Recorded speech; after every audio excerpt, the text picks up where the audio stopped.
تجربه نزدیک به مرگ، پدیده‌ای به قدمت تشریف انسان در مهبط تن، حالتی که فرد به یک باره از کالبد برون می شود و پس از مشاهده فرازی از بیکرانه های عالم غیب به منزل جسم باز می گردد.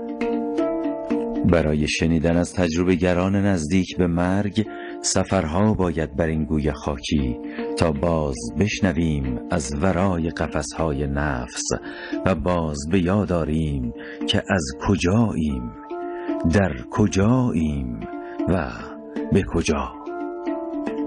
هم سخن این بار هم سفری است از میهن جان نتنز که چشم براهیم تا بگوید از آن نگاهبان که شیشه جان را در بغل سنگ نگه می دارد.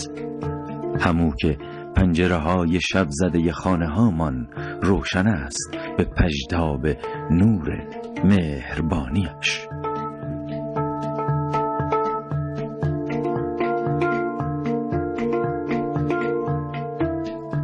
سید حجت امیر واقفی هستم. 47 سال سن دارم، دارای 2 فرزند، دخترمون سید صبا و پسرمون سید محمد رضا. هر دوتاشون دانشجوی حقوق هستن. من ساکن تهران هستم و اصالتاً اهل نطنز و کارمند دانشگاه.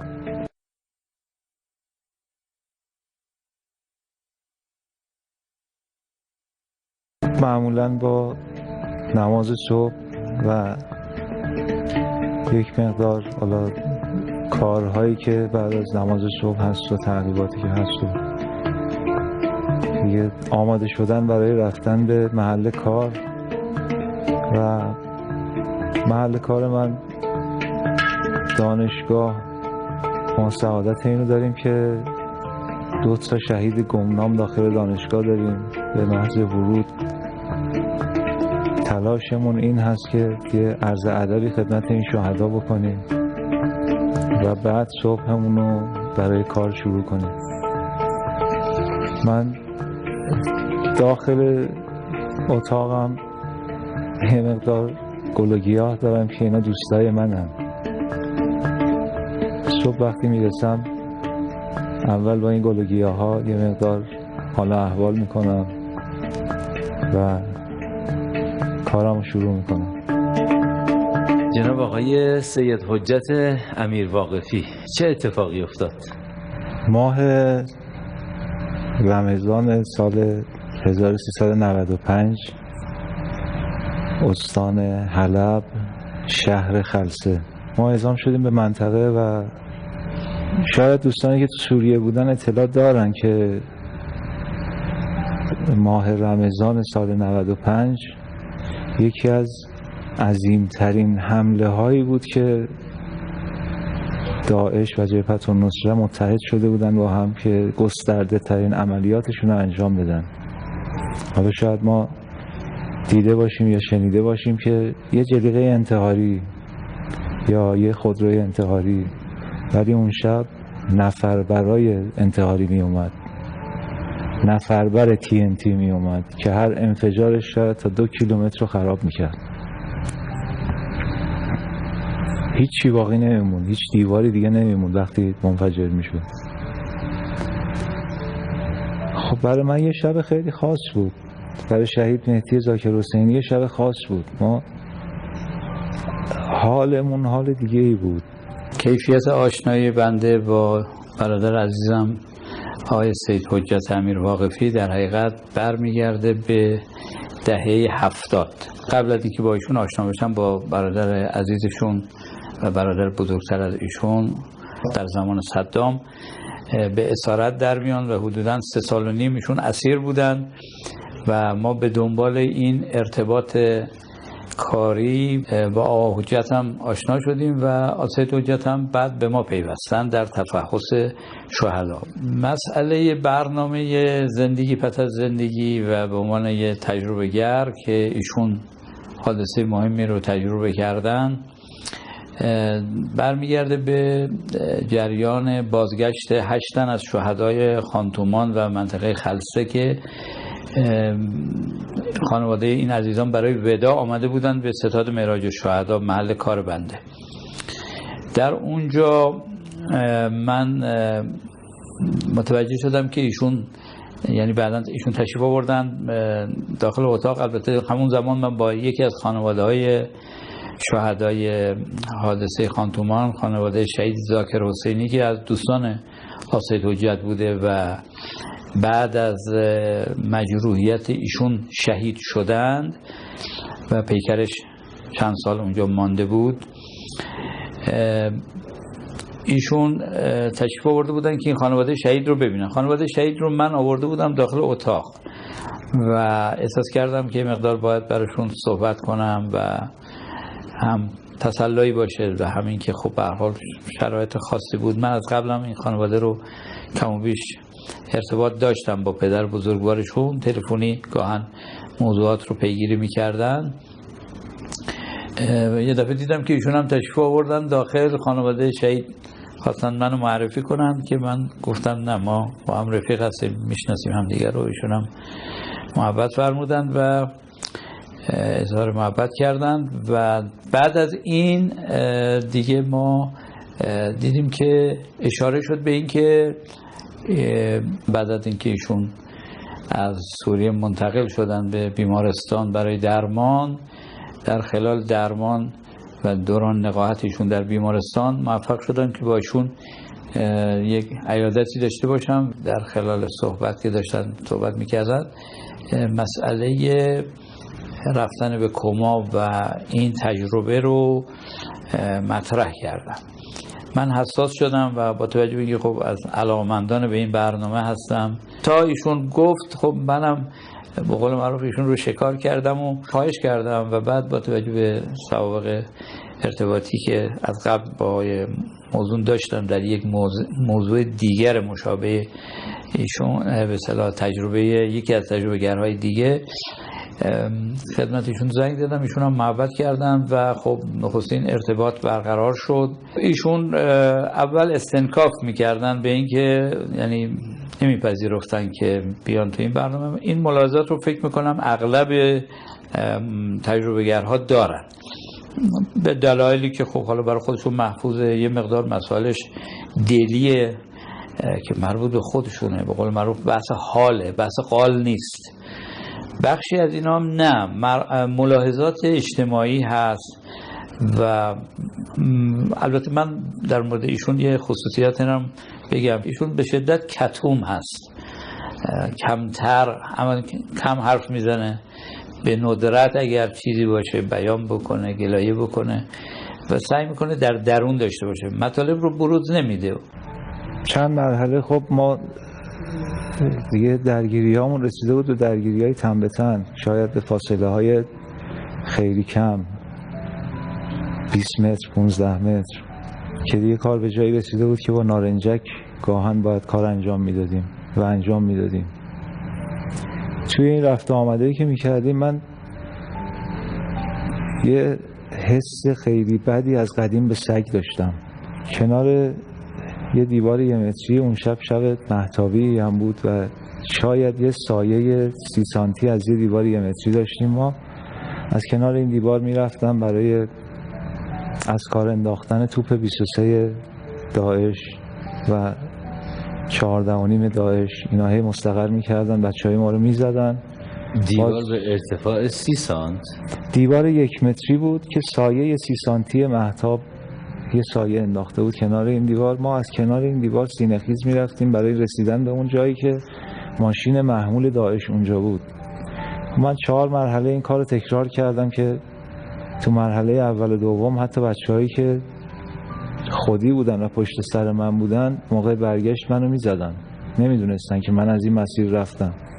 من 4 مرحله رفتم، برگشتم مرحله 4 نشستم. یکی از دوستان بود که تیربارچی بود، این قطار فشنگش خالی شده بود، صدام کرد گفت که این قطار فشنگای من خالی شده. گفتم یکی رو صدا کن بیاد پر کنه. گفتم خودم پر میکنم. نشستم همونجا، نشستم قطار فشنگ ایشونو پر کردم. فکر میکنم 3 تا قطار فشنگ بود، تحویلشون دادم. رفتم شاید 30 متر 40 متر اون طرفتر از آقای یاسر که یک آن حالا اون انفجاراتی که بود، اون تیراندازیایی که شده بود، اون حملاتی که خودمون داشتیم، خب خمپاره استفاده میکردیم، آرپیجی استفاده میکردیم. من دیگه شنواییم کامل از دست رفته بود که حالا بعد از مجروحیت هم خیلی ها میگفتن صدای سوت خمپاره رو نشنیدیم. گفتم نه، من اصلا هیچی متوجه نمیشدم. 120 اصلا سود نداره، درسته؟ من که اصلا هیچی متوجه نمیشدم. اگر سوتی هم داشته باشه من متوجه نمیشدم. من یه لحظه فقط متوجه این شدم که یک یا علی گفتم با پرتاب شدن، و این یا علی که شاید ظرف مدت 1 ثانیه 2 ثانیه آدم میگه، برای من اندازه 10 ثانیه 15 ثانیه کشیده شد. این نواره کاست قدیم که یه دفعه کش می اومد، این تو ذهن من، تو لفظ من کش اومد یا علی. نیز زمان برای شما متسع شد، کشیده شد. انگار که این نوار مغز خودم بود که پاره میشه یا کش داره میاد. یه آن به خودم اومدم که توی سرم یه چیزی عین این نوارای کاست قدیم بود که کشیده میشد، یه کلمه ای که میخواست بگه با کشش زیاد گفته میشد. من فقط تنها چیزی که به زبونم اومد و تو مغزم هنوز صداش میاد یه یا علی گفتم. اینقدر این صدا تو مغزم کشیده شد که وقتی خوردم زمین احساس کردم تازه یا علیم تموم شده. پشتم احساس داغی کردم که دست دادم دیدم کمرم سوراخ شده. یعنی قشنگ حس کردم که 4 تا انگشتم وارد بدنم شد. اومدم تلاش کنم خودمو بکشم کنار، دیدم پاهم کار نمیکنه. و در اثر اون پرتاب موج انفجار کتفم دچار شکستگی شده بود. دست راست نداشتم، من فقط یه دست چپ داشتم که میتونستم خودم رو زمین با دست چپ بکشم. و اینکه تو تیررس اونا بودیم، هر دستی که بلند میکردم احساس میکردم که تیرا داره سمتم میاد ولی به من نمیخوره، چون من دستمو که بلند میکردم علای آستینای من تیر رد میشد ولی به من نمیخورد. الان سوراخ‌هایی که رو پیرنم هست مشخصه. در اثر اصابت خمپاره 14 تا ترکش به ناحیه کمر، کتف، کلیم، ریم و نخام و روده و معده‌ام خورده بود که قسمتم همینا بود. الان فکر میکنم لباسی که باهاش مجروح شدم هنوز باشه. شما آستین لباسمو نگاه کنید، داخلش تیر رد شده. از حالا جلوی من که اصلا ترکشی نخورده بود، ولی از توی این قسمت‌های سینه من جای سوراخ تیر هست. این تیرها قرار نبود به من بخوره و نخورد. این تیرهایی هست که عرض کردم از تو آستینم رد شد ولی به من نخورده.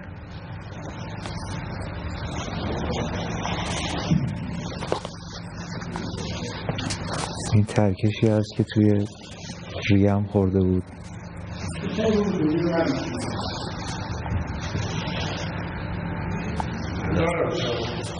از اینجا وارد پارویی شده بود و ریه رو پاره کرده بود.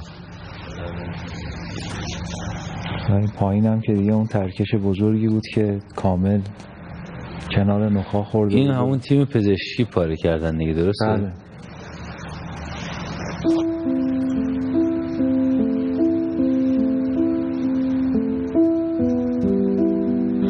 یاد پیراهن یوسف افتادم. لباسهای من تقریبا 1 هفته زودتر از خودم رسید به ایران. تحویل اخویم داده بودن سیدعلی. قبل از اینکه خودم برسم به ایران، سید علی بدون توضیح لباسا رو استوری کرده بود، بوی پیراهن خونین کسی می آید و هیچ توضیح زیرش نداده بود.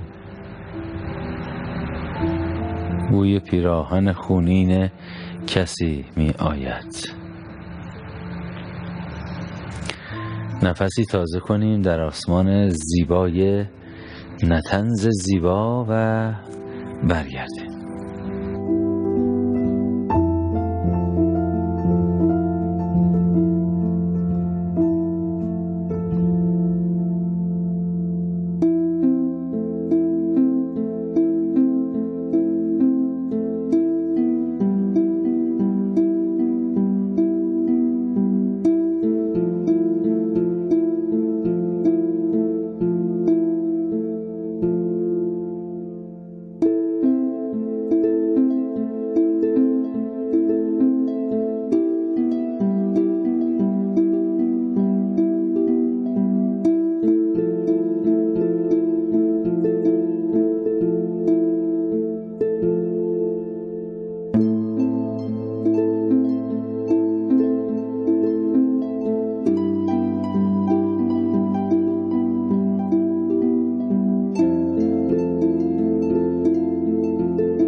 همه شاید دنبال همدیگه میگشتن، هیچ کس نمیدونه چه اتفاقی برای کی افتاده. من فقط صداها رو خیلی ضعیف میشنیدم که ظاهرا همه دارن دنبال هم میگردن، چون هم صداها رو من خیلی بد میشنیدم، هم گرد و خاک اونجا رو گرفته بود، هم نور نداشتیم و یه مقدار که تونستم خودم رو پیدا بکنم تلاش کردم که خودم رو به بغل یه دیواری، یه پناهگاهی چیزی برسونم که حتی تیرای کوری که داره سمت ما میاد به هم نخوره. خیلی آروم آروم خودم سمت یه دیواری کشیدم و نشستم اونجا. احساس کردم که دیگه رمقی برام نمونده، نفسم داره میره یواش یواش. از نهاد وجودم سعی میکردم صدا کنم یه نفر رو به سختی، که صدای شهید ذاکر حسینی رو شنیدم که داشت با بچه ها صحبت میکرد. یاسر کجایی؟ سید کجایی؟ بچه ها کجایی؟ که من مهدی رو صدا کردم دیگه. تمام اون توانی رو که داشتم به کار بردم و مهدی رو صدا کردم و صدام رو شنید، اومد بالا سرم، گفت چی شده؟ گفتم فکر کنم نخامه. گفت خب دستتو بده. من بلند شد، گفتم دستم هم کار نمیکنه، فقط دست چپمو دارم. خلاصه یه جایی رسید که من احساس کردم دیگه پاهام حرکتی که نداره، دستم هم که حرکتی نداره، نفسم هم دیگه داره میره، دیگه جونی تو تنم نیست. که دیگه بچه‌ها ارتباط گرفتن، سریع یه دونه هایلوکس اومد سوار هایلوکس میخواستن بکنن منو. هایلوکس ها حالا دقت کرده باشید صندلیاشون چرمیه. منو همینجوری به پشت که چسبوندن به هایلوکس تکیه دادم، احساس کردم نفسم برگشت. حس اون جون دادنی که داشتم دیگه نبود. آقا مجید هم اومد نشست کنارم و ما رو بردن یه مقدار عقب‌تر تا جایی که آمبولانس میتونست بیاد. منو بردن بیمارستان صحرایی الحاضر. بیمارستان صحرایی به محض اینکه من از هایلوکس پیاده کردن، من دوباره دیدم نفسم رفت، حالی ندارم، بیحال شدم و نفسام دیگه کامل به شماره افتاد.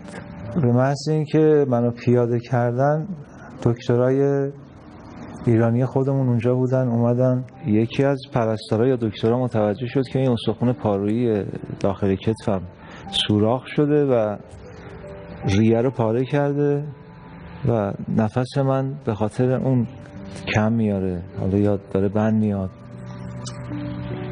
یه چسبی رو همونجا روی این سوراخ رو بستن، گذاشتن روی این سوراخی که بود و گفتن سریع ببرید به بیمارستان حلب برسونید. تا بیمارستان عسکری رسیدیم. اونجا یه قسمتایی رو یادمه که قیچی کردن لباس آزاد کردن. این لباس های من که از تنم خارج شد و ساعتی هم که دست من بود از دستم باز شد، دیگه من چیزی نفهمیدم. یک آن خودمو توی یه بیابونی دیدم.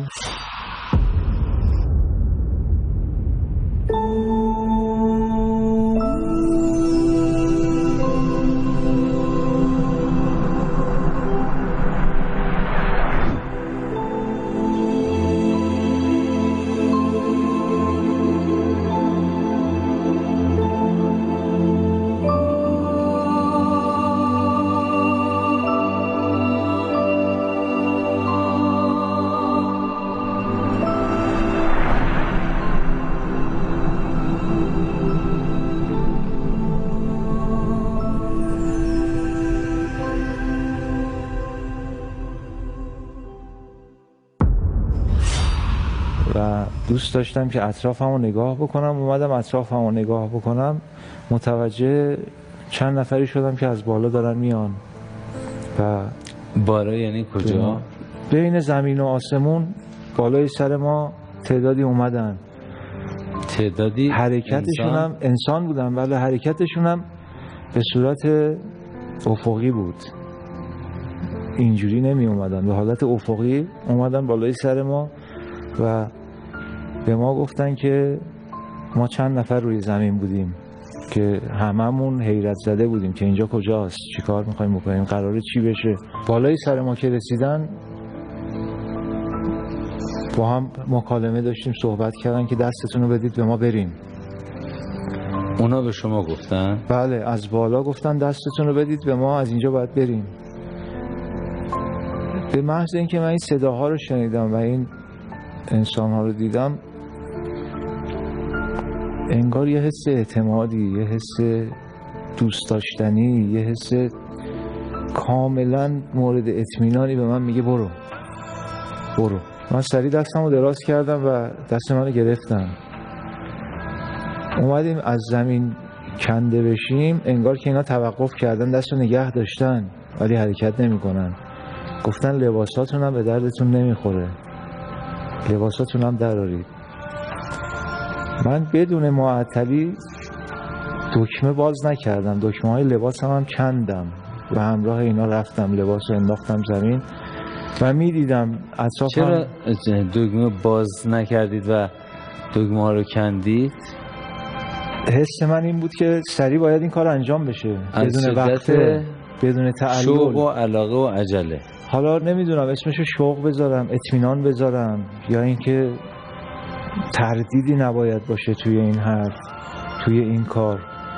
به محض اینکه این رو شنیدم من لباسامو پاره کردم و انداختم و کسایی که اطراف ما بودن با یه کمی صبر، تحمل که این حالا چرا باید لباسا رو برای چی در بیاریم، اینا صبر نکردن، دست رو گرفتن و رفتیم. و اونایی که شاید یه مقدار با صبر و تحمل میخواستن لباس رو در بیارن رو زمین موندن. من همراه این آقایون شدم که تعدادشون هم 21 نفر بود.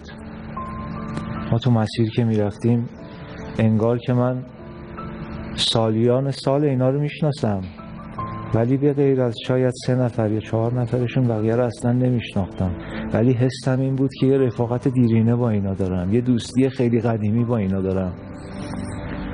و اون مکالمه هایی که با هم داشتیم خیلی دوستانه، خیلی محبت آمیز. چی بود این مکالمه ها؟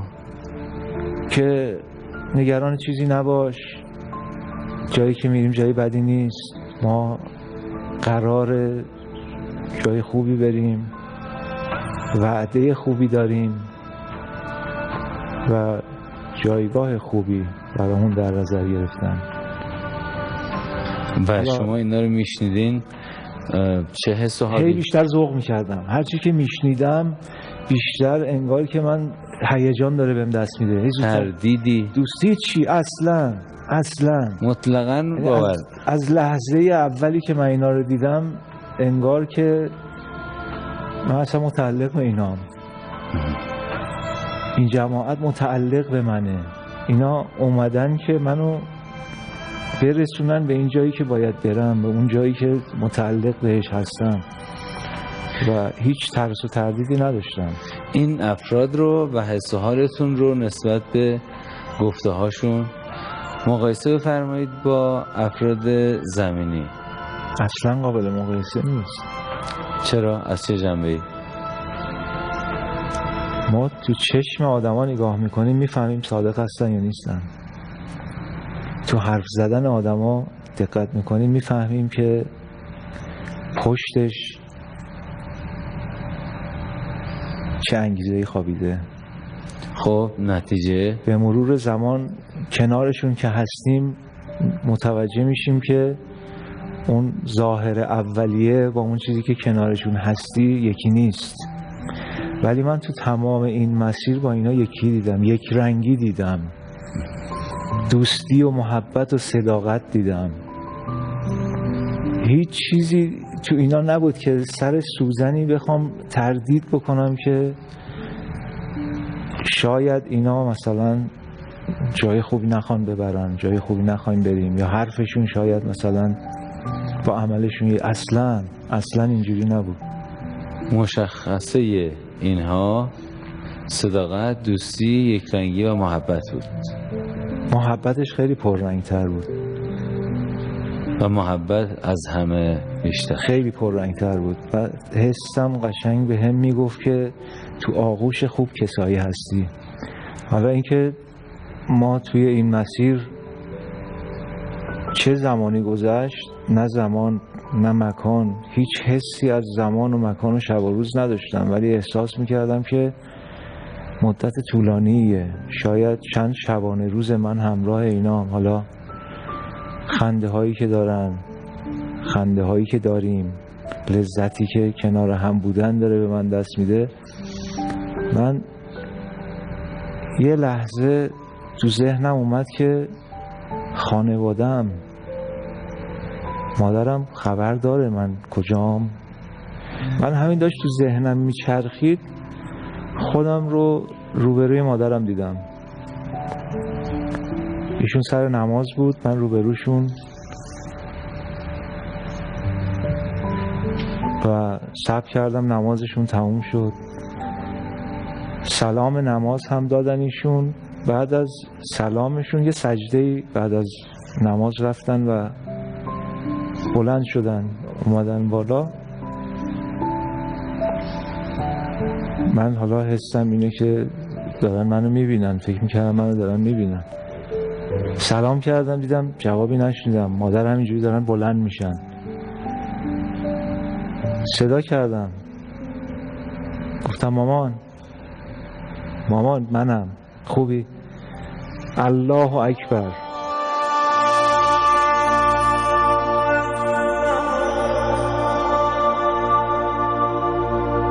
شروع کردم به نماز دوباره. گفتم من سلام کردم، جواب سلام منم ندادن. دوباره شروع کردم به نماز خوندن. اومدم یه کناری، گفتم حالا روبروشون نباشم، میخوان نماز بخونم. اومدم یه کنار، بعد احساس کردم نمازشون داره طولانی میشه. گفتم من کجا داشتم میرفتم، کجا بودم؟ تو ذهنم داشت میچرخید که کجا بودم. برگشتم کنار این 21 نفر همراه هم داریم میریم. باز یه مدتی گذشت که میگم نه از زمانش نه از مکانش نمیتونم هیچ حسی داشته باشم. فقط ما توی یه آسمون و زمین زیر پامون به وسعت شاید نمیدونم کره زمین، هر چی که فکرشو بکنید پهناور، ما داریم رد میشیم و از این فاصله طولانی من روی زمین رو دارم میبینم که یه جماعت خیلی عجیبی رو زمینن. انسانهایی که با صورت انسان ولی شاید دوست داشتنی نه. یعنی حتی گاهی اوقات دوستم نداشتم نگاه بکنم و این اجازه رو به خودم نمیدادم که از همراهانم بپرسم اینا چرا اینجان. و ما وقتی که مجدد پیوستم به اینا توی مسیر بودیم، بین زمین و آسمون با فاصله خیلی زیاد من روی زمین دیدم که مملو از جمعیت، یه جماعتی هم دارن میبینن که ما داریم رد میشیم و صداها، حتی صورتها. با این فاصله شما فرض کنید که یک ستاره و شما روی زمین هستید، برعکسش رو جلوه بدید، من از اون ستاره دارم روی زمین رو میبینم، صورتها رو میبینم، دستا رو میبینم، دستایی که دارن التماس میکنن، زبونایی که دارن میگن کمک، و ما همینجوری داریم ادامه میدیم. علتش رو میدونستی؟ اصلا من حتی دوست نداشتم نگاه کنم، حتی دوست نداشتم بشنوم. و نمیدونم، شاید میگن هر کی به فکر خودشه، شاید اینجا یه خودخواهی برای من بود، شاید یه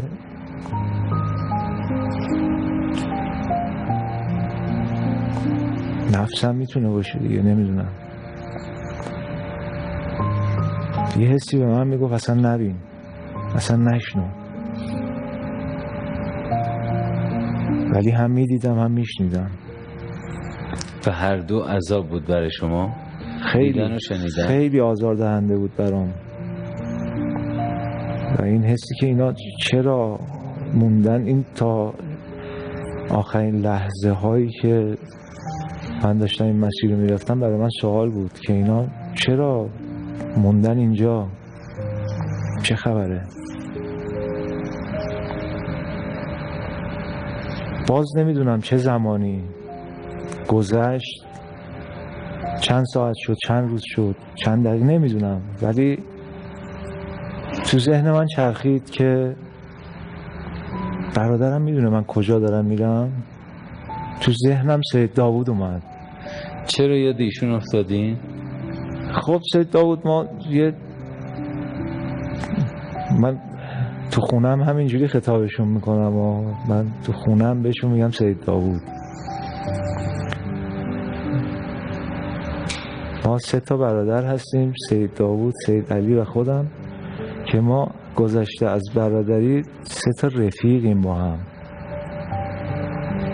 این رفاقت زنده باشید، سلامت باشید ایشالله، برادری ها رو ایشالله برای همه همینجور باشه، قدر بدونید ایشالله. تو ذهن من اومد که سید داوود الان خبر داره من کجام، خبر از حال من داره، میدونه من دارم با اینا میرم. حالا تو ذهن خودم اصلا این نمیاد که من مجروح شدم، من از این دنیا رفتم، اصلا هیچ فکری به این چیزا نمی کنم. فقط تمام لذتی که برای من هست اینه که من همراه اینا دارم میرم. و اون لحظه‌ای که فکر کردم که سید داوود خبر داره از من یا نه، من خودم تو بهشت زهرای تهران دیدم مقابل سید داوود. ایشون و چند تا از رفقاشون وایسادن دارن در مورد وضعیت من صحبت میکنن و از رفقای قدیمی زمان جنگشون بودن، داشتن صحبت اینو میکردن که نمیدونیم سید حجت شهید شده، مجروح شده. فقط به ما یه خبرایی دادن که یه اتفاقی افتاده و اونجا من روبروی سید داوود دارم صحبت میکنم، داداش من اینجام، من خوبم، من هستم، من شهید نشدم، من خودم اینجام، دنبال چی داری میگردی؟ دیدم نه، ظاهرا نتیجه‌ای نمیده کارهای من. ایشون نه منو میبینه نه حرفامو میشنوه. این واقعی که تو بهشت زهرا افتاده بود، خب کسی از این واقعه خبری نداشت که من تو بهشت زهرا هم هنوز پیگیری کردم و اصلا بهشت زهرا رفتم پیگیری کردم یا نکردم، و اصلا تو اون تایم من فرصتی داشتم برم سر مزار شهدا یا نه. بی توجه به من، اصلا نه منو میبینه نه منو میشنوه. من میچرخم سمت دوستانشون، خب دوستان ایشونو منم میشناسم. به یکی از دوستانشون خطاب کردم، آقای فلانی من اینجام، سید داوود نمیشنوه، بهش بگو من اینجام. دیدم هیچ عکس العملی نیست، هیچ واکنشی نیست. اینها رو بعداً گفتید به سید داوود؟ بله، من شاید جزو اولین حرفام بود که به ایشون گفتم، که من به ایشون گفتم که توی بهشت زهرا پیگیر کار من بودی؟ بهشت زهرا؟ گفتم بله، با فلانی فلانی فلانی. زمانی که عملهای جراحی روشون انجام شد، یه ذره که بهبود پیدا کردن، باباره بهشت زهرا هم شما پیگیری میکردید که من اومدم بالا سر شما میگفتی شهید شده، خبر نداریم زنده است، شهید شده چی، که ما اینجوری اعلام میکنیم به شما. من اومدم میگفتم من هستم، من هنوز چیم نشده، زندم، اما شما حرف منو نمیشنید، صدای منو نمیشنیدید. که خب این یه نکته قابل توجهی بود که قطعاً با 1000 خورده کیلومتر راه حیل ارضی وجود نداره که من بتونم ایشون رو ببینم یا ایشون بتونه به من خودش رو برسونه. اینا یه چیزاییه که الهام گرفته از یه روح دیگری است. چند نکته جالبی رو بیان فرمودن که یکی اون نقطه به اصطلاح صحنه‌ای که اخویشون سید داوود در تکاپو هست، بعد از اینکه مطلع شدن که برادر مجروح شده، در بهشت زهرا حالت مضطرب هست، نگران هست، داره تلاش میکنه خبری بگیره، ببینه در چه وضعیت با توجه به بعد مسافت بین تهران و سوریه. خب این صحنه کاملا تطبیق شد و مشخص شد که بله، واقعا برادر ایشون در یه شرایط، برادر بزرگشون در شرایط خاص روحی و به اصطلاح بله از نظر روحی و روانی طبیعی است که به هر حال باید میرفت دنبال کار برادر و این تلاش های ایشون در بهشت زهرا رو ایشون اونجا دیدن با این مسافت و در حالتی که در کما بود.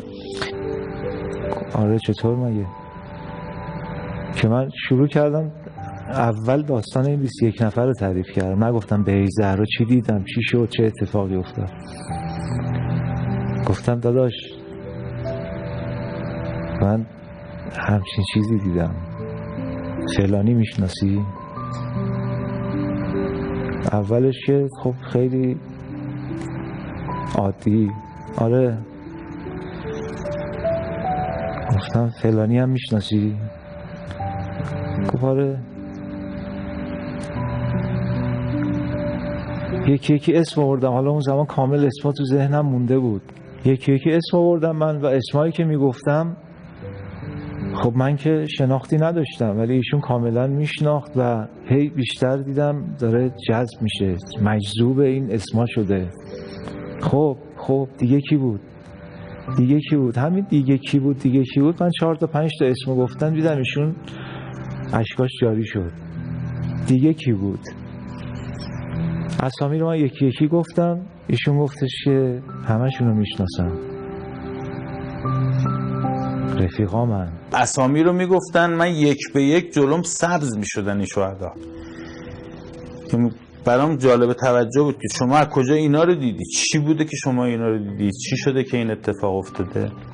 یکی یکی اسامی رو بردن گفتن که آره یه همچین تعداد کسایی تو اون وضعیتی که من داشتم چیزی نمیدیدم، چیزی متوجه نمیشدم، ولی این افراد رو من دیدم که اومدن سراغ من، حالا مراوده‌ای داشتن و صحبتی داشتن، گپ و گفتی داشتن، پذیرایی داشتن، دستشون رو بگیرن جابجایی کنن. دونه بدون اسامی که میگفتن، خب اسامی کسانی بودن که تمام شهدای گردان ما بودن و از دوستان این حقیر بودن. رفیقام هم اگر نبودن هم رز بودن، هم سنگر بودن، هم لشگر بودیم، هم گردان بودیم. گفتم الان کجام؟ همشون شهید شدن. عجب. وقتی گفت همشون شهید شدن اونجا دیگه منم منقلب شدم. اونجا تازه فهمیدم که کیا بودن. اینی که من اطمینان کردم به کیا اطمینان کردم، چه کسایی میزبانای من بودن، همراهشون رفتم. الله اکبر. لحظه برگشت چطور شد؟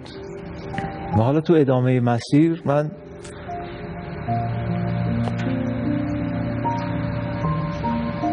بازم فارغ از این که چه زمانیه چه مکانیه به فکر این افتادم که سید داوود که متوجه نشد، نه منو دید نه حرفمو شنید. سید علی خبر داره؟ اخوی کوچیک‌ترم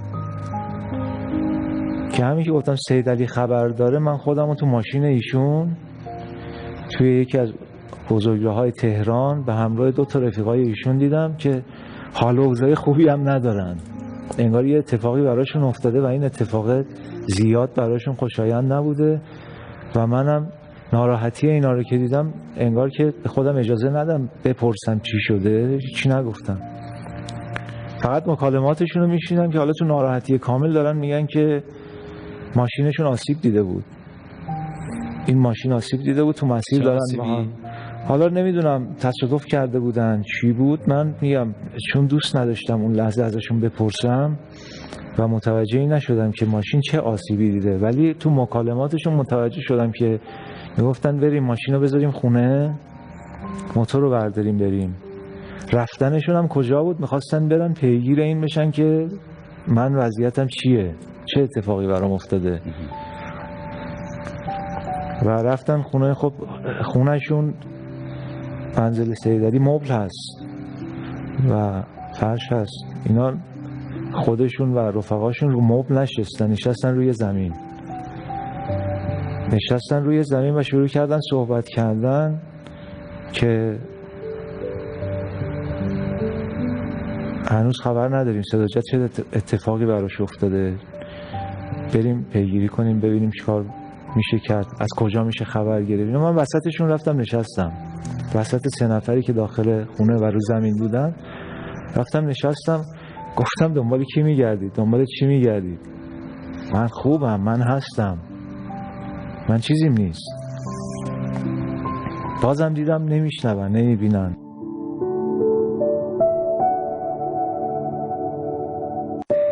با آقای علی امیرواقفی تلفنی گفتگو کردم. ایشون مشاهدات برادر رو درباره روزی که از آرامستان به منزل مراجعت کردن تایید کردن. با محمد باقر و ابوالفضل ما بهشت زهرا بودیم که اومدیم، یه اتفاقی افتاد، ماشینم تو بهشت زهرا هم خیلی معمولی هم گیر کرد به صندلیای قطع شهدا، یه خورده ماشین آسیب دید و که تو راه داشتیم میمدیم خیلی ذهنم به هم ریخته بود که اومدیم با این رفیقمون داشتیم صحبت میکردیم که حالا خبر ازش نداریم، بیخبریم، نه تماسی گرفته نه چیز شده، چون در به در این بودیم که یه خبری بگیریم، یکی رو پیدا کنیم، چیز کنیم. عین دیالوگایی که مثلا برقرار کرده بودیم، صحبت کرده بودیم، چیز کردیم، یه جایی که نشسته بودیم و مثلا میگفت بهمون که من اونجا نشسته بودم بهتون میگفتم، مثلا میگم ما هم که عادی داشتیم به قول معروف حرفمون رو ادامه میدادیم و تو همون فکر و خیال خودمون رد میکردیم. ولی بعدها تو بیمارستان که صحبت شد شروع کرد خودش تعریف کردن که اومدید حتی خراب شدن ماشین و عرضم به حضورتون دیگه صحبت کردنامون که مثلا چیکار کنیم چیکار نکنیم، به کی بگیم، مستعصلی و اینا رو قشنگ حالت خودمو به خودم میگفت. اومده بودیم مثلا تو صحبتشون گفت فلانجا نشسته بودید، قشنگ 3 تایی با هم دیگه نشستیم، من وسطتون نشسته بودم صحبت میکردم نمیشنیدید. صحنه دیگه که ظاهرا برادر کوچکترشون که ایشون به اتفاق یکی از اقوامشون مثل که از منطقه تهران پارس داشتن می آمدن برن دنبال کاری، عجله داشتن، ماشینشون مثل که ایراد پیدا میکنه، سوار موتوری میشن اگر اشتباه نکنم، و این صحنه رو ایشون دید، این حالت هایی که براشون پیش آمده بود. خب این چه معنایی رو میخواد افاده بکنه؟ میخواد این منظور رو برسونه که به هر حال شاهد ما، تجربه‌گر ما درسته که در اون عالم هست، یه پاش به سمت اون عالمه، یه پاش تو این عالمه. ناامید شدم، برگشتم همراه اون دوستانی که با هم میرفتیم، همون صحرا، همون آدما، همون شاید چیزایی که دوست داشتنی نبود. حالا که اینجا کسی گوش نمیکنه به من و توجه نمیکنه، دقیقا همین بود. وقتی احساس اونجایی که به من توجه میکنن، نه اصلا توجه برام مهم نبود، دوست داشتنه برام مهم بود. آدمای دوست داشتنی هستن، برم اونجایی که دوستم دارن، میبیننم، میشنونم، من حرف میزنن با هم، داریم میریم، بریم ببینیم به کجا قراره بریم. رفتیم، باز یه مرحله بعد من تو ذهنم اومد که برگردم پیش مادر،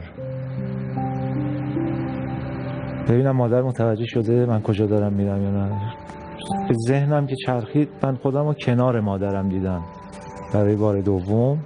روبروشون نبودن دیگه، کنارشون بودن و ایشون سر نماز بودن، داشتن نمازشون رو میخوندن. نمازشون که تموم شد رفتم روبروشون، گفتم مامان خوبی؟ من بی توجه، یه ذره با شدت و حدت بیشتری گفتم مامان خوبی؟ من خوبم، چرا منو نمیبینید؟ مامان میخوام صحبت کنم. مامان منو میبینی؟ مامان میشنوی؟ مامان من سالمم. چرا نمیشنوید؟ چرا با من اینجوری برخورد میکنید؟ چرا هیچی منو نمیبینه؟ بازم بی توجه ایشون بلند شدن، الله اکبر، قامت بستن. نتنز شهر زیبا، پاکیزه و دیدنی هست، انصافاً عرض میکنم. محضر خانواده محترم جناب امیر واقفی، مادر گرامی ایشون رسیدیم و درباره اونچه که فرمایش کردن گفتگو کردیم. آقا سید بفرمایید، مادر میشنوم، با جزئیات کامل بگید کجا، چه وقتی، چه روزی، چه موقعی از روز، چه چادری داشتن، سجادهشون چه جوری بود، چیکار میکرد، خیلی دقیق، که مادر ببینن که چقدر دقت داره مسئله شما. بله، من اول سلام عرض میکنم مجدد خدمت مادرم، بعدم سلام علیکم. عذر این زحمتی که افتادن، من شرمنده شدم. سلامت باشید.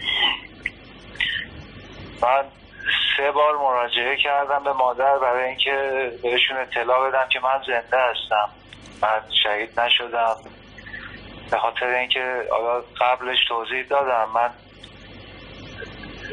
سراغ برادر رفتم که بهشون توضیح بدم، ایشون متوجه نمیشد، نه منو میدیدن نه میشنیدن حرفامو. گفتم ببینم مادر در چه حالی هستن که خودمو وارد همون سالنی که الان شما تشریف دارید، من اونجا دیدم خودمو که مادر رو به قبله داشتن. من در ورودی که وارد شدم، سمت چپ همون سالن یه ویترینی هست، یه بوفه‌ای هست، یه ویترینی هست.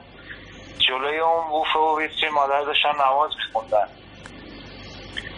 که من روبروشون نشستم تا نمازشون تموم بشه. نماز که تموم شد، مادر بلند شدن یه سجده‌ای رفتن. بعد از نماز یه سجده، حالا جزء تقریبات نمازشون باشه، نمیدونم سجده خاصی باشه، نمیدونم. ایشون بعد از سجدهشون بلند شدن، با اینکه من داشتم صحبت میکردم، اشاره میکردم، حرف میزدم، ایشون بی توجه به من بلند شدن، مجدد قامت بستن به نماز. نمازشون شروع کردن. من از ایشونم که نه حرفمو میشنیدن نه تصویرمو داشتن ناامید شدم. برگشتم به جمع همون 21 نفری که همراه بودیم با هم. جزئیات بیشتری هم میتونید بفرمایید؟ مثلا چه چادرشون چه رنگی؟ جزئیاتش یه سجاده‌ای دارن که ایشون همیشه روی همون سجاده نماز میخونن. یه چادری فکر میکنم که صورتی رنگ باشه اگر اشتباه نکنم، صورتی یا مایل به نم، یه رنگ حالا به صورتی میزنه، نمیدونم بنفش صورتیه. یه چادر نمازی که ایشون رو موقع استفاده میکردن، الان نمیدونم دارند اون چادر رو یا نه. چرا تا امروز اینو از مادر پنهان کردین؟ چرا نگفتین بهشون؟ به خاطر اینکه من اندازه انگشتای دستم هم شاید برای کسی تعریف نکرده باشم این حالمو. پیش خودم هم حسی داشتم که شاید بگن تو رویا بوده، تو خواب بوده، یا دیوونه شده داره این حرفا رو میزنه. حالم حال خوبی نبود برای توضیح دادن برای کسی، یعنی هیچ موقع اصلا همچین حسی دست نداد که با توضیح دادنم شاید یه تأثیری رو کسی داشته باشه، یعنی کسی متوجه حرفا. فکر می‌کردم اصلا کسی متوجه نمیشه. درست میگه. اونم یه چادر یک سره داشتم با سجادم هم سجاده‌ای بود که پسرم تو اسارت داشت باش نماز خونده بود. اونو من به یادگار فقط نگه داشتم. اونو توی جا نمازم نگه باش نماز میخونم که هنوزم داره. چند روزی بود که من اون طرف، همیشه این طرف نماز میخوندم، یه چند روز بودم برایش اصلا اون طرف نماز میخوندم. وقتی که نشونی رو میده میبینم که واقعا درست میگه. حالا تو همون حالت نمازشون و اون سر سجاده بودنشون، بعد از اینکه سلامشون رو میدادن یه سجده خارج از سجده نماز داشتن که صبر میکردم اون سجده هم تموم شه. به محض اینکه سرشون رو بالا می آوردن اشکا رو پاک میکردن، مجدد قامت میبستن و تنها کسی که من 3 مرحله توی این مسیر سراغشون رفتم و فقط ایشون رو سر نماز دیدم مادرم بودن. نماز رو که شروع میکردن باز من ناامید میشدم که ایشون رفت سر نماز.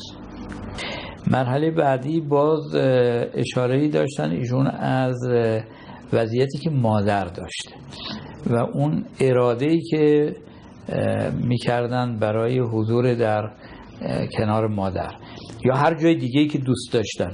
ایشون سعی وجودی داشتن، میتونستن در آن واحد، این لطایفی توش هست، میتونه از اونجا حالات مادر رو ببینه و جالب اینجاست که هر وقت می آمده میدیده مادر در حال سجده هست، خدا حفظشون کنه. این بزرگوار مثلا خب در حدی که زن صبوری هم هست، از اون زمانی که احساس کرد خب بچه ممکنه شرایط خاصی پیدا کرده، دست نیاز به سوی پروردگار دراز میکنه و از خدا کمک میخواد برای بازگشت و سلامتی بچهش. این صحنه بسیار زیبایی است. ما یه بحثی داریم در بحث شهدا، خب البته ایشون از نظر ما شهیده. پیغمبر فرمودن که جراحکم فی سبیل الله و من قتل منکم فهو شهید. اولین بار کلمه شهید رو در مورد انسان پیامبر به کار بردن بعد از جنگ بدر. فرمودن این جراحت هایی که برای شما وارد شده اینا همه برای خدا بوده، محفوظه و اونایی هم که کشته شدن در این مسیر اینا شهیدن. برگشتم دوباره به همراه همون دوستان تا یک مرحله دیگه همین اتفاق افتاد. رفتم سراغ مادر سر نماز بودن، گذشت و آخرین چیزی که به ذهن من اومد این بود که من سوریه بودم، مجروح شدم. اینجا بود تازه من متوجه این شدم که من مجروح شده بودم. الان همراه اینا دارم میرم، کجا هم میرم نمیدونم. من مجروح شدم، چی شدم؟ من خودمو روی تخت بیمارستان دیدم. تو این مرحله اینجا اولین جایی بود که خودم رو تخت بیمارستان دیدم و دیدم دستگاه ها داره کار میکنه، سرم و حالا منم که رو تخت افتادم، حالا نفس میکشم نمیکشم، هیچ حسی نسبت به اونی که دارم میبینم روی تخت ندارم. کنسا بودین؟ نسبت به اون چیزی که روی تخت؟ متعجب بودم ولی حسی نسبت بهش نداشتم که نفس میکشه نمیکشه، زنده است مرده است.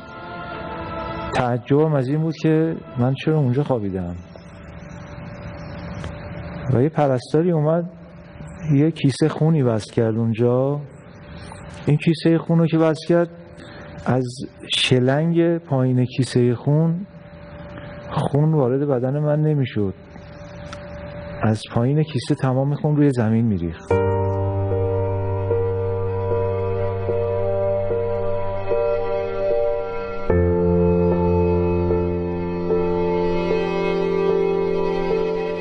قطره قطره این خون روی زمین میریخت. حالا این میگم چقدر زمان گذشت، چجوری میشه زمانش توصیف کرد، ولی من انقدر وایستادم نگاه کردم و این پرستار وقتی که رفت بیرون در رو بست، 10 سانت لای در باز بود. از داخل حلقه چشم میدیدین یا نه؟ از اون ست حجتی که بیرون از بدن بود، از اون ذات؟ نه من روبروی جسمم وایساده بودم که این پرستار خون رو وصل کرد، این خون روی زمین میریخت رفت بیرون، درم اندازه 10 سانت گذاشته رفت بیرون. تردد افرادی که میدیدین پشت در بود دیگه، درسته؟ بله بیرون در، کسایی که رد میشدن، حتی اتاق روبرویی که اونور بود من میتونستم ببینم. خب این دیدن از ست حجت بیرون از بدن داره میبینه، نه اینکه از چشم جسم. نه تو جسم خودم نبودم، بیرون. من میگم حتی متعجب از اینکه این جسم زنده است مرده است. و پرستار که رفت این خون داشت رو زمین میریخت، من رفتم سمت کانتر پرستاری، رفتم اونجا. حالا من زیاد به عربی تسلط ندارم ولی کاملا با زبان عربی بهشون میگفتم که این خون وارد بدن من نمیشه ها، این کیسه خون داره میریزه رو زمین، این خون همش رفت همش ریخت، هیچ واکنشی نداشت، هیچکس نمیدید نمیشنید. برگشتم بالا سر اون دیگه، تا حدی من میدونم که اونجا حضور داشتم که این خون حالت کویر شد، لخته خشک شد، ترک ترک شد روی زمین و من دیدم هیچ نتیجه‌ای نداره اینجا موندن من. برگشتم همراه اون دوستان، برگشتم این صحرای مخوف عجیب غریب مردم نالان و ما رد کردیم که حالا نمیدونم چند ساعت، چند روز، چند هفته، نمیدونم، فقط میدونم که هنوز داریم ادامه میدیم. رسیدیم به جایی که احساس کردم انتهای صحرا رو دارم میبینم. همراه شدیم ادامه مسیر و یه حسی انگار که به من بگه دیگه انتهای مسیریم، انگار که یه خود انسان‌هایی که روی زمین هستن یه دیوار مثلثی ایجاد کردن، به یه جایی داره منتهی میشه که انتهاش یه میزی هست، یه چیزی شبیه محراب، سیاه تاریک و برای خود من خیلی خوفناک، خیلی خوفناک بود. ترس تو دلم افتاد با دیدن اون سیاهی، با دیدن اون منتهی شدن به آخر این جماعت. کل این مسیر منتهی میشد به اون یه حالتی که تاریک. بله، انگار که خود آدم ها یه دیواری درست کردن و هیچی نبود، نه چیزی که مسدود کننده باشه دیده میشد، نه چیزی که بخواد اینا رو منظم بچینه، ولی این حالت انگار که انتهاش اونجاست و یه حس بدی داره به من دست میده با نزدیک شدن به این انتها، که من با یه دلهره عجیبی از این دوستانی که همراه بودن پرسیدم، گفتم اونجا چه خبره؟ با یه لحن خیلی آرام بخش، خیلی شیرین، فقط یک کلمه من شنیدم: نگران نباش. نگران نباش. این کلمه نگران نباش انگار که یه آبی ریخته شد روی اون آتش ترسی که من داشتم. این شعله‌ای که حس می‌کردم تو درونمو داره میسوزونه یه مقدار آروم شد. ترس شما از چی بود؟ از اون تاریکی، از اون بیشتر از اون سیاهی میترسیدم که مسیر منتهی میشد به اونجا. دیگه این جماعت رو به اتمامه، این میز هست، اون سیاهی هست، تمام این نگاه من به اون سیاهیه که داریم نزدیکش میشیم، تمام ترس من از اون سیاهیه. یک راهی که یک جماعت آمدن ختم میشه به یک میز، بعد از این میز یک ورودی تاریک. درسته؟ همینطوره؟ هم تاریک هم وحشتناک. تاریک و وحشتناک. و یک نفر گفت نگران نباش و ترس از شما گرفت. درسته؟ آروم شدم. آروم شد. یک مقدار خیلی زیادی آروم شدم تا نزدیک شدیم به اون مسیر و انگار که داریم میریم که بشینیم روی زمین، بریم کنار اون آدما. و چون از قبل حس خوبی نسبت به آدمایی که اونجا بودن نداشتم، ترسم بیشتر میشد. نزدیک به زمین که میشدیم، نزدیک به این میز که شدیم، یه هیبتی کنار این میز ایستاده بود. نمیشد تشخیص بدی مرده، نمیشد تشخیص بدی زنه، خانم و آقاش مشخص نبود و یک نور مطلق، زیبایی مطلق کنار این سیاهی که میدیدم.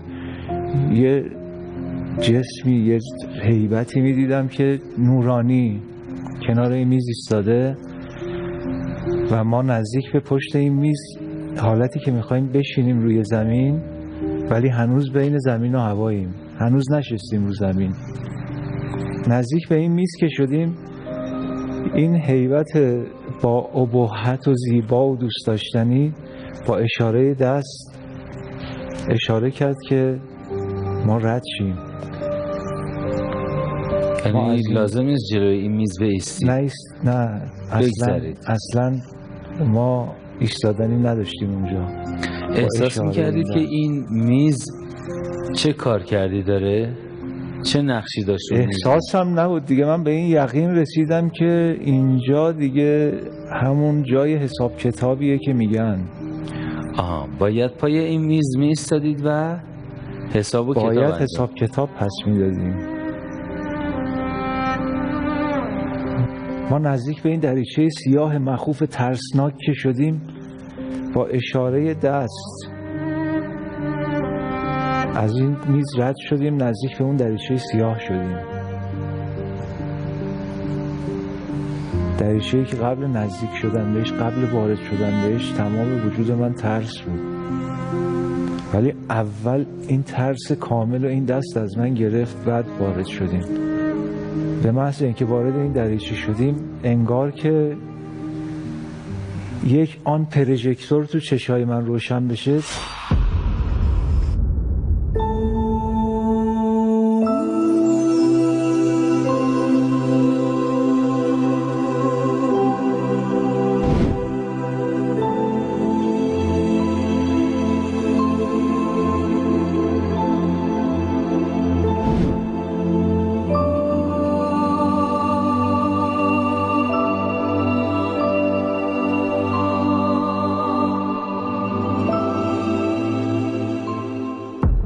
همه چی تیره شد، چشم ندید دیگه. یه حالتی که انگار دارم پلک میزنم برگردم، پلک میزنم تو اطرافم ببینم چه خبره.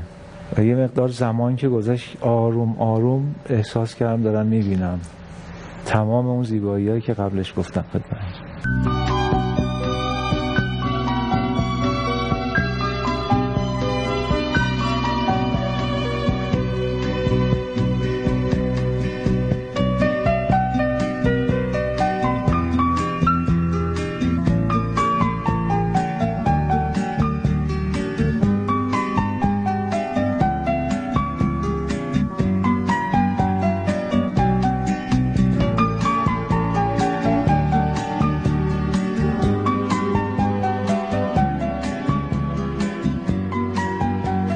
یه مدت که از این زمان گذشت، چشمای من انگار که داره به این وضعیت عادت میکنه، نگاه هم افتاد به اون طبیعتی که پشت این نور خوابیده بود.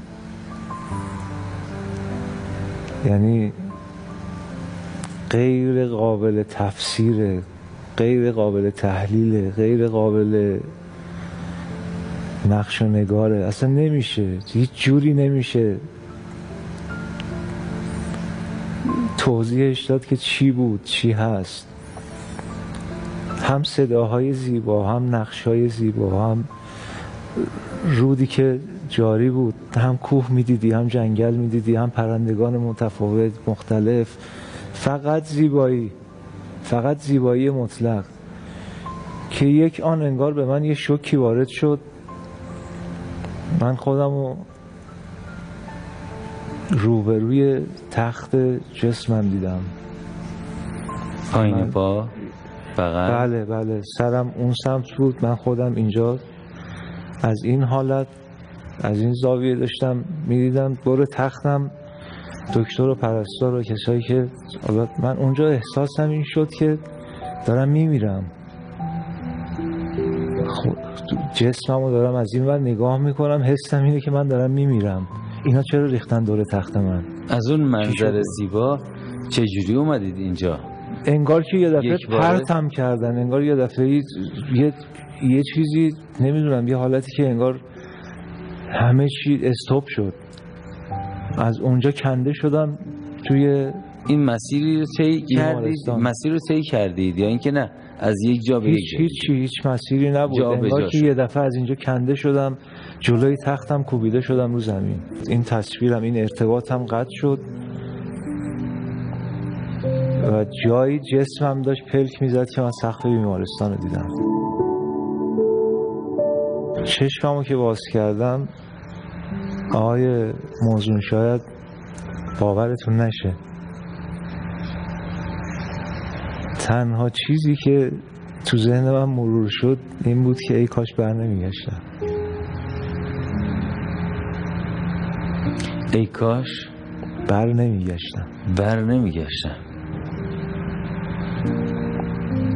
دوست داشتم تمام اون مسیر و تمام اون محیط و تمام اون ترس و خوف و سیاهیش، روشنیش، زیباییش، همش رو دوست داشتم. وقتی چشم باز کردم دیدم آدمایی که دور تختم هستن کسایی هستن که من از یه زاویه دیگه داشتم میدیدم، الان با جسمم دارم میبینم، با چشم جسمیم دارم میبینم. متوجه شدم که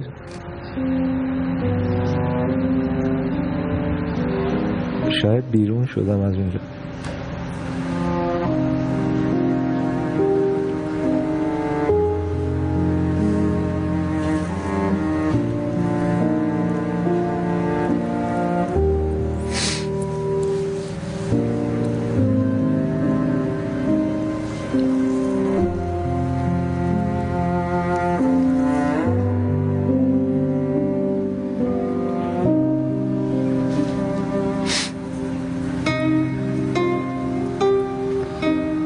هنوزم دوست ندارم این دنیا رو.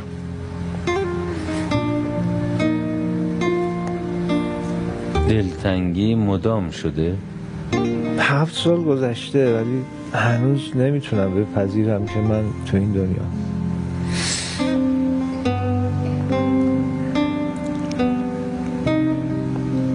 اینجا بودن حس چی داره نسبت به اونجا؟ مثلا غریبگی، از دست دادن، فراموش شدن در اونجا، ناشی از چیه؟ این غصه، این غم از کجا میاد؟ صرف این که اونجا جای زیبایی بود و اینجا نیست، یا نه بیش از اینه؟ با همه محبتایی که وجود داره، با همه دوست داشتنیایی که وجود داره، با الحمدلله زندگی خوبی که دارم، همسر خوبی که دارم، ما یه محبت خیلی عجیبی بینمون هست که شاید زبون زده همه شده باشه، ولی با همه این وجود بعضی وقتا میگم همسرم ناراحت میشن، میگم که اونور خیلی قشنگ‌تره، خیلی دوست داشتنی تره. حالا ما یه آرزوی همیشه با هم داریم، یه قولی هم از هم گرفتیم، یه قولی هم به هم دادیم که اگر بنابراین هست که عاقبت به خیر بشیم، بنابراین هست که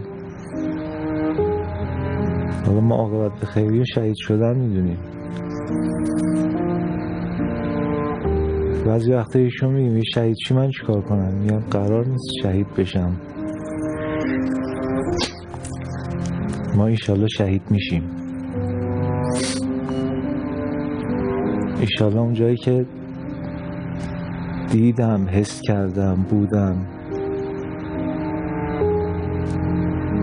انشالله با همین، با همسر انشالله. قشنگی های اونجا چیه آقای امیر واقفی که دلتنگیشون هسته؟ من بزرگترین دلتنگی که دارم شاید اون افرادی که از من میزبانی کردن. میزبانان خوب داره خیلی. اون 21 نفر همراهی که ما داشتیم، من شاید 2 نفر یا 3 نفر اسمشون رو شنیده بودم یا شاید دیده بودمشون. الباقی رو من نه دیده بودم نه اسمشون رو شنیده بودم. ولی تمام وجود اینا صداقت بود. میزبانان صادق داره اونجا.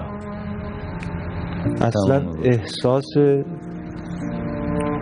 دورویی نمیکنه آدم، احساس دورنگی نمیکنه آدم. اونجا یک رنگی هست، مطلق، یک رنگی مطلق. میزبانان صادق. دارم سعی میکنم علت این دلتنگی و غم به ظاهر مصیبت بار تجربه گرانی که خیلی دلتنگ اونجا هستن، اشک میریزن برای اونجا بودن، دارم تلاش میکنم ببینم چه مؤلفه هایی است که این سوز و گداز رو در وجود اینها بنا گذاشته، ودیعه گذاشته. میزبانان صادق، یک رنگی مطلق. ما توی همین روزمرگی که داریم، توی همین رفت آمدایی که داریم، خیلی چیزا رو میبینیم، خیلی چیزا رو میشنویم، متوجه خیلی چیزا شاید بشیم به رو خودمون هم نیاریم. تو خیلی رفتارا ما، حتی تو نگاه ها، ما اون قشنگی رو نمیبینیم، اون صداقت رو حس نمی کنیم. اون طرف صداقت، رفتارهای قشنگ در تعاملات با رفتارهای قشنگ اصلا قابل مقایسه نیست. نمیشه بگید چقدر تفاوت داره، نمیشه بگید چقدر زیباتره، چقدر قشنگی داره. بخش مهمی از معارف ما، معارف دینی ما، حقایقش رو اینجا مردم، اونایی که تجربه کردن، بیان کردن. البته خب همه حادثه مرگ نیست، این اون حالتی است که برداشت میشه که در حقیقت در حالت احتضار هستن این افراد و مواجه میشن. یه پرده‌ای کنار میره و اینها میتوانن اون عالم رو از یه دریچه‌ای ببینن. همه پرده ها و همه حجاب ها کنار نرفته، چون اگر اون پرده کنار بره، اون چیزی که یک رشحاتی و یک در حقیقت تصویری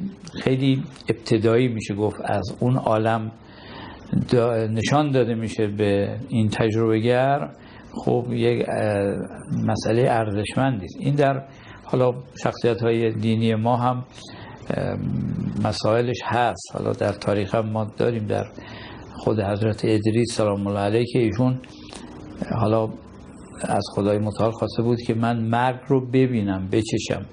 خب خدای متعال امر کردن، ایشون رفتن به اون عالم و مرگ رو چشیدن و دیدن سکرات مرگ رو و بعد برگشتن، به امر پروردگار برگشتن و یه چند سالی ایشون تونستن برن منبر و برای مردم صحبت کنن. داستانش در قرآن هم اشاراتی هست که خدا ایشان رو رفعت داد، حضرت ادریس رو بالا برد. خب اینا تجربیاتی شده برای اولیای خدا شده.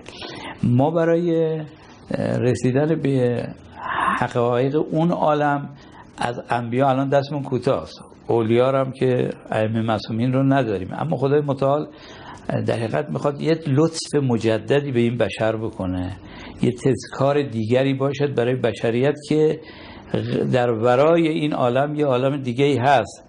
و نکته مهمی که در این برنامه داره بهش تأکید میشه این تواتر هست.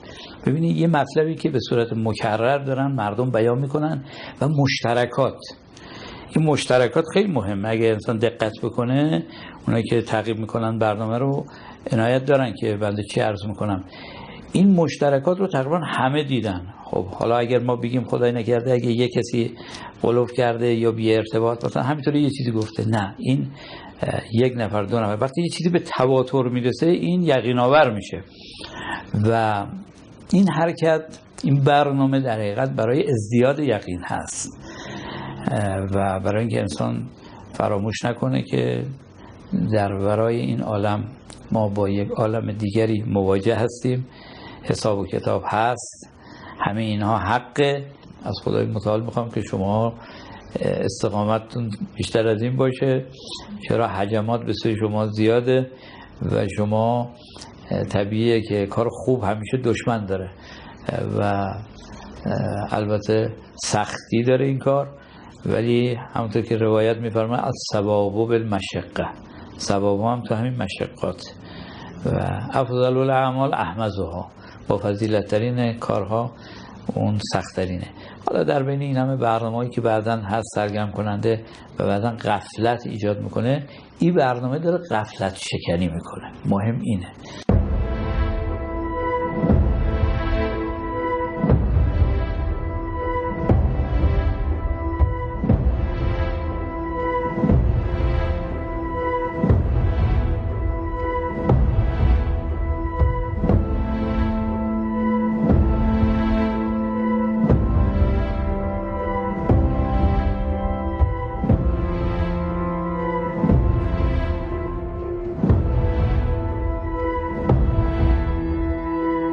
خداوند صبح رو قسم میخوره، سوگند میخوره بهش در قرآن، در جای جای قرآن. قسم به صبح، هنگامی که آشکار میشود اسفره. قسم به صبح، هنگامی که نفس میکشد. ما خدا رو سوگند میدیم به صبح، مثل همین الان که داره آشکار میشه، که داره تنفس میکنه، که ما رو در همون جایی که شما بودید و به خاطرش اشک میریزید دور هم در یک گرد همایی بزرگ نورانی جمع کنه. با وجود سختی های راه حاضر هستید قرار بذاریم با هم در جایی زندگانی کنیم، همدیگر رو دفعه بعد جای دیگه‌ای ملاقات کنیم، همون جایی که یک رنگی مطلق هست، همون جایی که میزبانان صادق هست، همون جایی که قشنگی و زیبایی اونجا غیر قابل قیاس با جایی هست که الان هستیم. با وجود این حریف سرسخت و سختی های راه حاضر هستین قرار بذاریم برای ملاقات؟ انشاءالله. انشاءالله. شما هم تلاش بفرمایید با ما سر این قرار زیبا حاضر بشید و همه به هم کمک کنیم فضا رو، شرایط رو برای هم بهتر کنیم که از این قرار جا نمونیم. قرار همه ما در زیباترین نقاط عالم هستی، بهترین قرارگاهان عالم و بی قراریم تا وقت قرار.